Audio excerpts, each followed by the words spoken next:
কৃষ্ণ। দেখো দিদি ভাইয়েরা, আমি অর্চনা, আমাদের শাশুড়ি বৌমা রান্নাঘরে প্রতিদিনের মতো আমি একটা রেসিপি নিয়ে চলে এসেছি। এ দেখো, ডিমের দম করব। সাতটা আমি ডিম সেদ্ধ করে নিয়েছি, তার সাথে টমেটোটাও সেদ্ধ করে নিয়েছি। এখানে টক দই নিয়েছি, আদা নিয়েছি, এখানে দেখো পেঁয়াজ রসুন আছে, এখানে আদা আছে, টক দই আছে।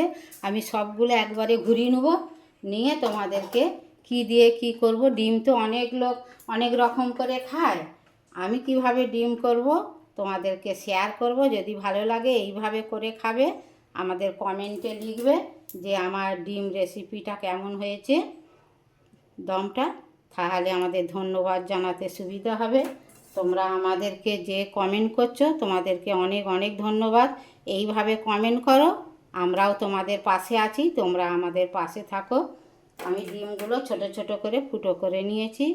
আমার নতুন বন্ধু হলে আমাদের চ্যানেলটা সাবস্ক্রাইব করে নেওয়ার অনুরোধ রইল, তাহলে সব কিছু দেখতে পাবে সাবস্ক্রাইব করে নিলে। আমি ঝাল মশলা ঢুকে যাবার তারে ভেতরে দেখো আমি ডিমগুলো ছুরি দিয়ে ফুটো ফুটো করে নিয়েছি, নিয়ে আমি রেডি করে তোমাদেরকে শেয়ার করব। দেখো দিদি ভাইরা, কড়া বসিয়ে দিয়েছি। কড়ায় আমি সাদা তেল দিয়ে দিয়েছি, আমরা বেশি সাদা তেলই খাই। একটু হলুদ দিয়ে দেবো, একটু নুন দিয়ে দেবো। এবারে ডিমগুলো তুলে দেবো।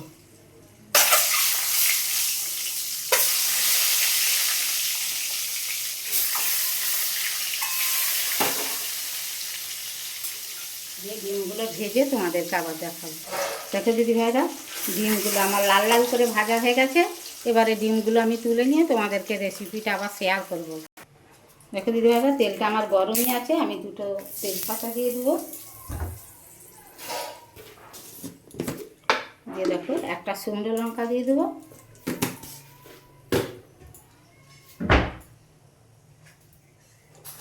ফোড়নে দুটো জিরে দিয়ে দেবো।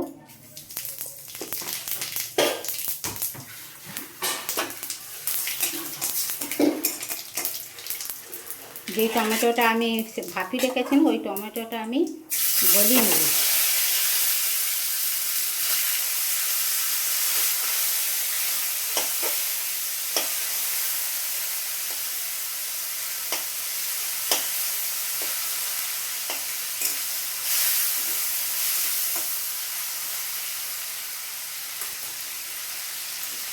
এবারে দেখো আদা পেঁয়াজ রসুন বেটে রেখেছিলাম টক দই দিয়ে, ওইটা দিয়ে দেবো।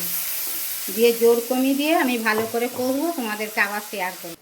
দেখো দিদি ভাইরা, আমার মশলাটা কষা হয়েই এসেছে। একটু গুঁড়ো মশলা অ্যাড করি, আবার কষবো। হলুদ দিয়ে দিয়েছি,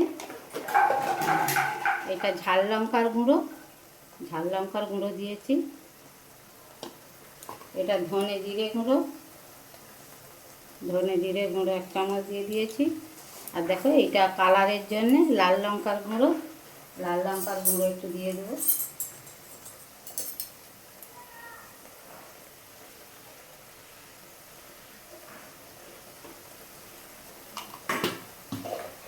দিয়ে মিষ্টি জাত ধোয়া জলটা দিয়ে দেবো।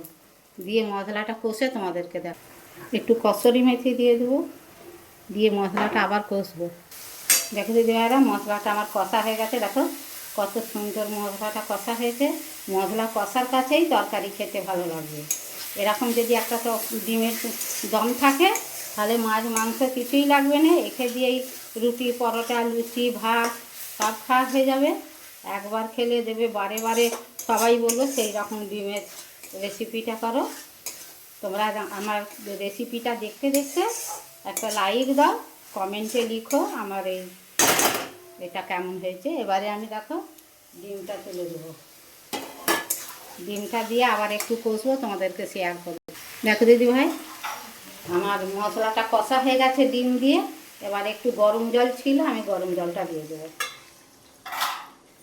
একটু হালকা ঝোলকাই রাখবো। আমার নাতি, দুটো নাতি আছে, আমরা সব 4 জন আছি, একটু মাখিয়ে খাবো, একটু ঝোল রাখবো।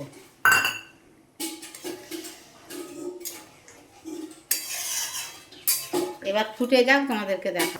দেখো দিদি ভাইরা, আমার ডিমের ঝোলটা ফুটে গেছে। এবারে আমি একটু নুন দিয়ে দেবো। আমি একবার নুন দিয়েছি।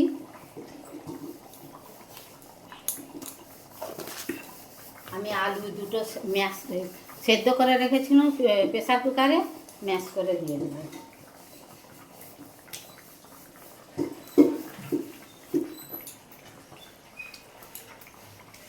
দেখে দিতে ভাইয়েরা, আলুটা আমি ম্যাশ করে দিয়েছি, খুব ভাঙিনি। দেখো এইভাবে আলুটা ভেঙেছি, এরকমভাবে আলুটা ভেঙে দিয়েছি।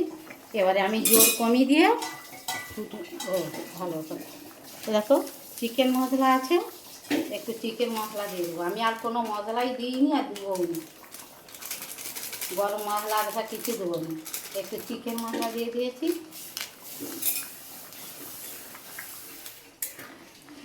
খেতে এত সুন্দর লাগে এইরকমভাবে তরকারি করলে, যে এখে দিয়েই ভাত খাওয়া হয়ে যাবে এক পদ থাকলে, দ্বিতীয় কিছু লাগবেই। আমি এটা চাপা দিয়ে দিই, পরে আবার তোমাদেরকে দেখাবো। দেখো দিদি ভাইয়েরা, আমার ডিম আলুর কষাটা হয়ে গেছে। দেখো কত সুন্দর দেখতে হয়েছে। দেখো ভিডিওটা আমি প্রথম থেকে শেষ পর্যন্ত দেখিয়েছি। একটু কাই থাকবে, কেননা এতে আলু ম্যাশ করা আছে, আরও বসে যাবে। যদি ভালো লাগে লাইক কমেন্ট শেয়ার করবে, আমাদের চ্যানেলটা সাবস্ক্রাইব করে নেবে। তোমরা কমেন্টে লিখবে আমার এই আলু আর ম্যাশ করা আলু আর ডিম দিয়ে দমটা কেমন হয়েছে, তাহলে ধন্যবাদ জানাতে সুবিধা হবে। তোমরা যে যেথা আছো ভালো থাকো, সুস্থ থাকো। হরে কৃষ্ণ, রাধে রাধে।